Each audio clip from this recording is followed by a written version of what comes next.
নমস্কার, আমি সঞ্চিতা আবারও চলে এসেছি নতুন একটা ভিডিও নিয়ে। এই ভিডিওটি হচ্ছে আমার দাদু ভাইয়ের জন্মদিন।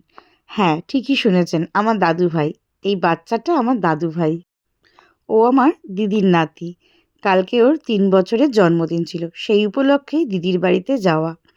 আর এই যে পাঞ্জাবিটা পরে আছে, এই পাঞ্জাবিটা বানিয়ে দিয়েছে আমার দাদার কোম্পানি শিভান্স থেকে।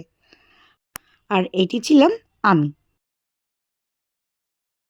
দিদির বাড়িতে ঢুকেই দেখি সে জামাইবাবুর সাথে বসে চা বিস্কিট খাচ্ছে। আর সবাইকে দেখে আনন্দে সে কি করবে বুঝে উঠতে পারছে না। আমার মা, ভাইয়ের বউ, এই যে আমার বর, সেজো মামা, সেজো মামি সবাই বসেছিল। আর মাম্মামের কানে এটা দেখে তার এটা চাই। এবার সেটা তো বাজাতে পারছে না, কি করে বাজাবে? তাই এটা আমার দিদির মেয়ে, সে এসে দেখালো এইভাবে বাজাতে হয়, তারপর সে শান্তি।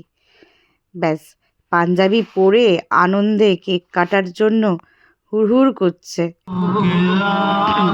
এই যে ওপরে আমার জামাইবাবু গান গাইছে। জামাইবাবু গান গাইতে খুব ভালোবাসে, তাই বাড়িতে কোনো অকেশন হলেই জামাইবাবু কেরবিকা লাগিয়ে গান গায়। আর এখানে আমাদের কেক কাটার আয়োজন করা হচ্ছে। এই যে এই জায়গাটা সাজানো হয়েছিল বেলুন দিয়ে, খুব ছোট্টই অল্প লোক ডাকা হয়েছিল, বেশি লোক ছিল না।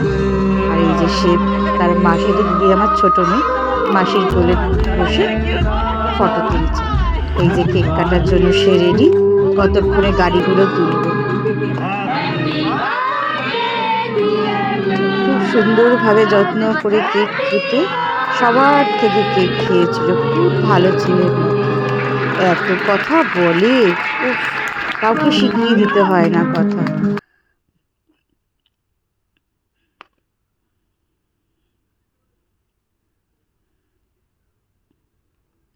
সবাই এক এক করে কেক খাইয়েছে, আমিও গেছিলাম কেক খাওয়াতে।